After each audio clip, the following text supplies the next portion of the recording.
नमस्कार, मेरा नाम मानसी दुबे है और आप देख रहे हैं आयोन भारत। आयोन भारत पर आज से हम ज्योतिष पर एक कार्यक्रम की शुरुआत कर रहे हैं जिसका नाम है एस्ट्रोस्कोप। ज्योतिष एक प्राचीन विज्ञान है जो ग्रहों और तारों की स्थिति के आधार पर हमारे जीवन को प्रभावित करता है। हजारों सालों से लोग इस विज्ञान का उपयोग अपने भविष्य की दिशा, जीवन के महत्वपूर्ण फैसले और मानसिक शांति प्राप्त करने के लिए कर रहे हैं। ये एक ऐसी कला है जो हमारी सोच को एक दिशा देती है और भविष्य की संभावनाओं के प्रति हमें जागरूक करती है। इसी पर चर्चा के लिए हमारे साथ प्रसिद्ध ज्योतिषाचार्य राकेश चतुर्वेदी जी मौजूद हैं। राकेश जी, आपका बहुत बहुत स्वागत है। नमस्कार। अगर आपके कोई सवाल हो तो आप हमें कमेंट बॉक्स में ज़रूर लिखें, हम आपके सभी सवालों के जवाब देने की कोशिश करेंगे। लेकिन पहले आज बात करेंगे हम लोग 2 अगस्त को आ रहे महाशिवरात्रि पर। राकेश चतुर्वेदी जी, जैसे अभी 2 तारीख को शिवरात्रि आने वाली है जी। तो शिवरात्रि में महाशिवरात्रि होगी ये कि कोई नॉर्मल शिवरात्रि रहेगी? देखिए, धन्यवाद आपको इस मंच पर आमंत्रण देने के लिए। सावन की जो शिवरात्रि है इसका शास्त्रों में बहुत महत्व बताया गया है जी। वह इसलिए कि इससे पहले भी जो आप लोगों ने सुना होगा जनवरी फरवरी मार्च के आसपास जो शिवरात्रि आती है, हाँ। उससे यह बिल्कुल अलग है। जी। सावन शिवरात्रि का एक अपना महत्व है। उसका एक विशेष कारण इसलिए है कि सावन शिवरात्रि को शिव और शक्ति के मिलन का यह दिन माना गया है। इस दिन में मानसी की विशेष रूप से तंत्र साधना, शक्ति अर्जन के लिए, मनवांछित रूप से ईश्वरीय आशीर्वाद प्राप्त करने के लिए इस रात का विशेष महत्व है। और जैसा कि पता है आपको कि भगवान विष्णु शयन कर चुके हैं, तो अब विवाह नहीं होते, विवाह बंधन से जुड़े हुए जो मांगलिक कार्यक्रम है वो नहीं होंगे। अच्छा। लेकिन शिवरात्रि ऐसी तिथि है जिस पर आप आंख बंद करके बिना मुहूर्त देखे आप विवाह इत्यादि भी कर सकते हैं। तो कहने का अभिप्राय यह है कि इस दिन माँ भगवती, जो जननी है, माँ दुर्गा हैं, उनका और भगवान भोलेनाथ का यह मिलन का दिवस है। यानी कि आधारशिला जो है हमारे जीवन में, हमारे ब्रह्मांड में जो शक्ति का आधार है, उसका दिन है। तो यह शिवरात्रि, महाशिवरात्रि कहिए या अनंत शिवरात्रि कहिए, कोई भी शब्द दीजिए, शिवरात्रि कहिए, इसका महत्व कम नहीं होगा, इसका महत्व अतुलनीय है। तो जैसे ये महाशिवरात्रि है तो इस महाशिवरात्रि के पीछे की कहानी क्या है? देखिए, शिवरात्रि की जो तिथि है, जैसा कि हमने बताया कि इस तिथि में भगवान भोलेनाथ और जगत जननी माँ जो जगदम्बा हैं, जो जिनको हम अनेकों नेक नाम से जानते हैं, सती के नाम से, पार्वती के नाम से, कहते हैं कि इस तिथि में भगवान भोलेनाथ और माँ भगवती ने मिलन किया। यानी कि वह एक होकर के और सृष्टि की संरचना के लिए उन्होंने अपनी शक्तियों का आधार धरा पर दिया। तो यह जो दिन है वह कह लीजिए कि प्रकृति में 2 तरीके की शक्तियां हैं। एक प्रकृति की शक्ति जो फीमेल एनर्जी हम कहते हैं, दूसरा जो पुरुष शक्ति है, आदि पुरुष भगवान भोलेनाथ को कहा जाता है। कि अब समझ लीजिए कि संसार में सृजन का जो आधार है वह इस तिथि से जन्म लेता है। तो शिवरात्रि जो है, कह सकते हैं आप कि जो जन्म है, सृजन है, या कह लीजिए उत्पत्ति है, उसके कारक तत्व के रूप में आज के दिन को मनाया जाता है। तो जैसे महाशिवरात्रि का ये पावन पर्व है, तो इसमें राशियों पे क्या क्या फर्क पड़ने वाला है इस शिवरात्रि से? देखिए, शिवरात्रि का दिन है, श्रावण मास है, हर राशि भगवान भोलेनाथ के अधीन आती हैं। उसका एक मूल कारण है कि चाहे मंगल हो, चाहे शनि हो, चाहे राहु हो, चाहे केतु हो या चंद्रमा, मूलतः यह 5 प्रधान ग्रह जो हैं भगवान भोलेनाथ के अधीनस्थ आते हैं। चंद्रमा भगवान भोलेनाथ के मस्तक पर विराजमान होता है। इसके साथ ही शनि जो है अष्टम रुद्र हैं, मंगल जो है एकादश रुद्र हैं, तो सब भगवान के ही अंश हैं। और राहु और जो केतु हैं वह शनि प्रधान है। तो ऐसी अवस्था में हर राशि के लिए जो शिवरात्रि का दिन है वह उपासना का है। और किसी के भी जीवन में अगर कहीं से भी काल सर्प दोष है, राहु की पीड़ा है, शनि की 7.5 की पीड़ा मिल रही है, या शनि की ढैया की पीड़ा मिल रही है, तो ऐसी अवस्था में आज यानी शिवरात्रि के दिन पर अगर आप सब विशेष रूप से अनेक पदार्थों का जिक्र आता है, जिसमें कुछ लोग भांग धतूरे से भी अभिषेक करते हैं। लेकिन राशियों के अनुसार अगर आप अपनी प्रिय राशि जो है आपकी, उसकी जो प्रिय चीजें हैं, उसके जो प्रिय ग्रह हैं, उनके प्रिय पदार्थ से, जैसे शुक्र की राशियां हैं, वह कच्चे दूध से अभिषेक करें, श्वेत पुष्प से, का सफेद पुष्प से। जिनके जीवन में चाहे किसी भी राशि के हों, अगर उनके जीवन में वैवाहिक या संबंध भाव में दिक्कतें आ रही हैं,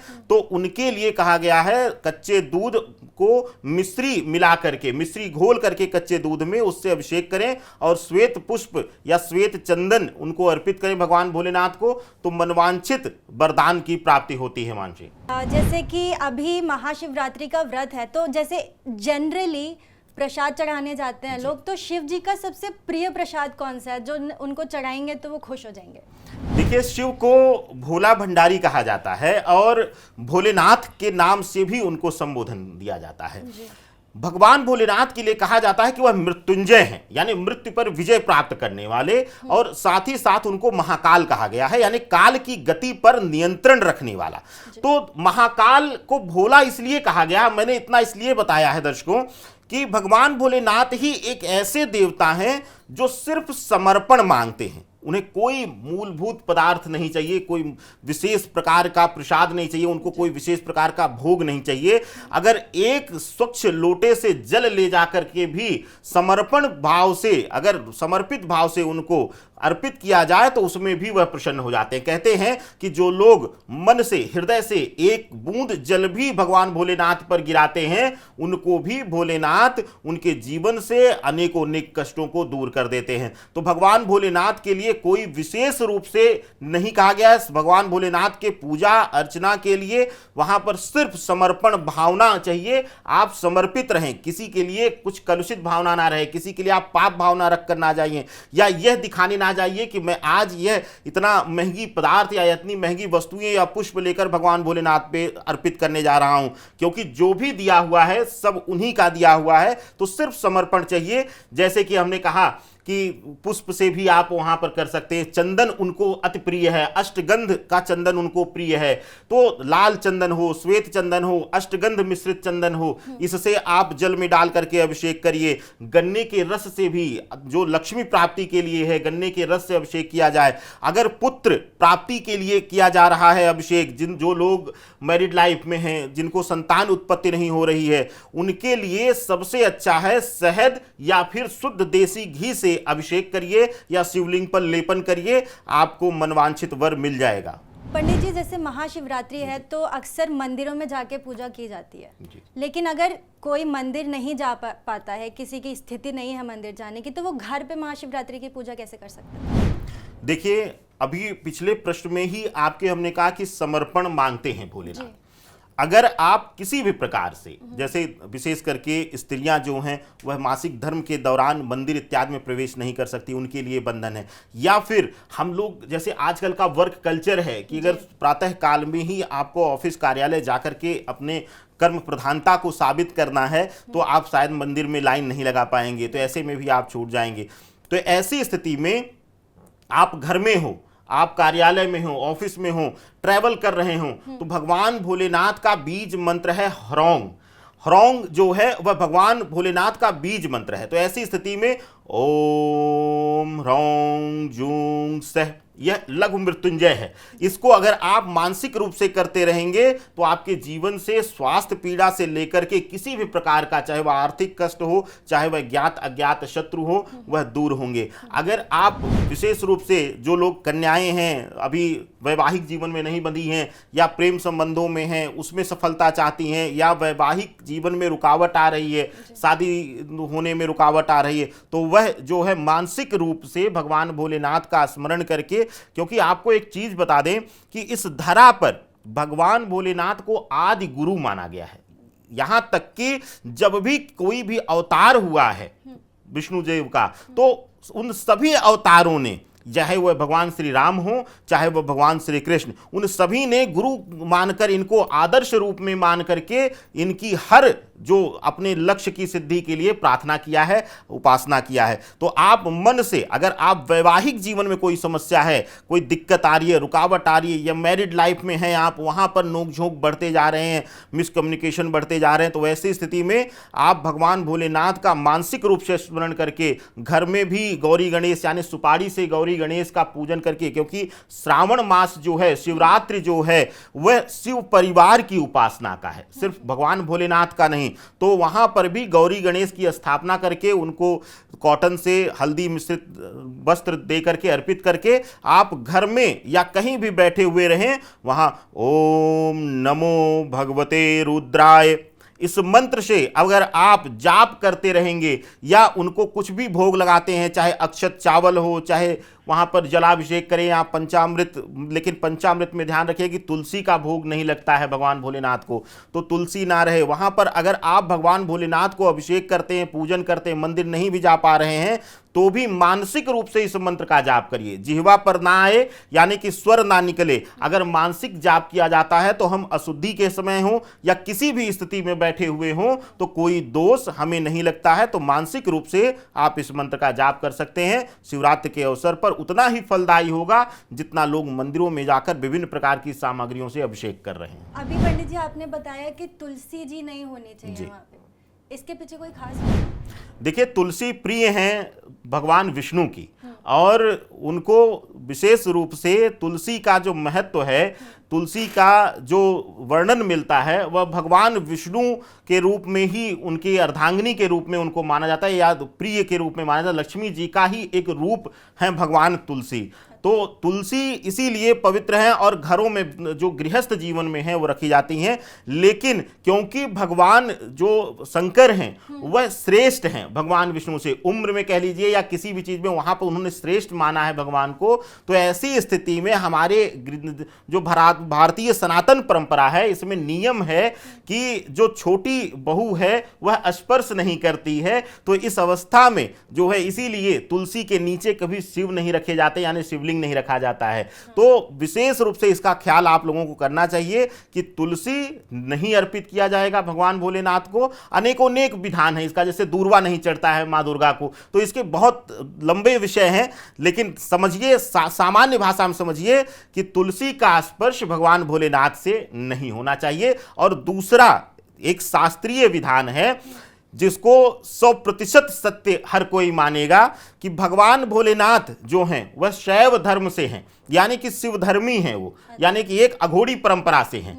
लेकिन फिर भी आप देखेंगे कि गृहस्थ जीवन में उनसे ज्यादा पूजनीय कोई देवता है नहीं।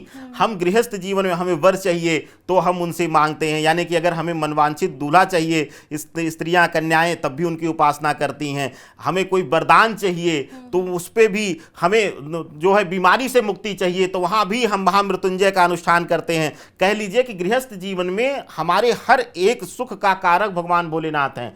और ऐसी अवस्था में देखा जाएगा क्यों उनको पूजनीय माना गया है, क्योंकि वह हर जन्म में मां सती के एक ही रूप को उन्होंने स्त्री रूप में वर्ण किया है, यानी कि पर स्त्री संबंध से कोसों दूर वह रहे हैं। तो ऐसे में वह आदर्श हैं और इस प्रकार से उनको किसी भी, क्योंकि तुलसी एक स्त्री है, फीमेल है, तो ऐसी अवस्था में उनसे स्पर्श नहीं कराया जाता है। ये तो बहुत अच्छी बात बताई आपने पंडित जी। अब जैसे महाशिवरात्रि का व्रत है, तो इसमें पूजा करने का सही टाइम कौन सा रहेगा? देखिए, शिवरात्रि के पूजन में संध्या बेला में, गोधूल बेला से पूजन आरंभ कीजिए और माँ गौरी के साथ साथ शिव परिवार की स्थापना करिए। अगर कोई फोटो हो, मूर्तियां हो तो उसको घर के मंदिर में रखिए और वहां पर बैठ करके सबसे पहले भगवान श्री गणेश का आप प्रार्थना करिए, उनका हवन करिए, वंदना करिए, प्रसन्न करिए। उसके बाद माँ भगवती गौरी को आप प्रणाम करिए, उनकी पूजा करिए और भगवान भोलेनाथ को प्रणाम करते हुए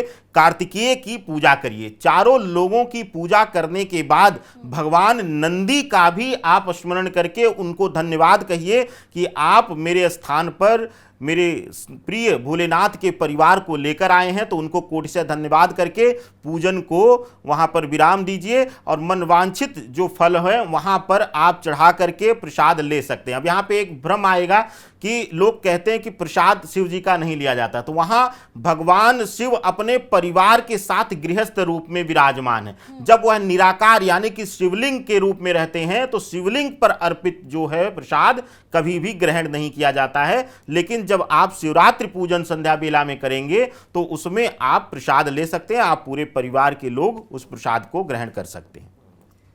तो ये शिवरात्रि से, महाशिवरात्रि से जुड़ी बहुत सारी जानकारी अभी पंडित जी ने हमें दी है। अगर आपकी ये सारे सवालों के जवाब उम्मीद है कि इस सॉरी फिर से कर रही हूँ मैं। तो पंडित जी ने महाशिवरात्रि से जुड़ी सभी जानकारियां आज आपको दे दी हैं। अगर आपके और भी कोई सवाल हैं राशि से जुड़े या फिर ज्योतिष से जुड़े तो हमें कमेंट बॉक्स में ज़रूर लिख के बताएं। इस वीडियो को अगर आपने पसंद किया हो तो इसे लाइक करें, इस वीडियो को और ज़्यादा शेयर करें और हमारे चैनल आयोन भारत को सब्सक्राइब करें। धन्यवाद पंडित जी। नमस्कार।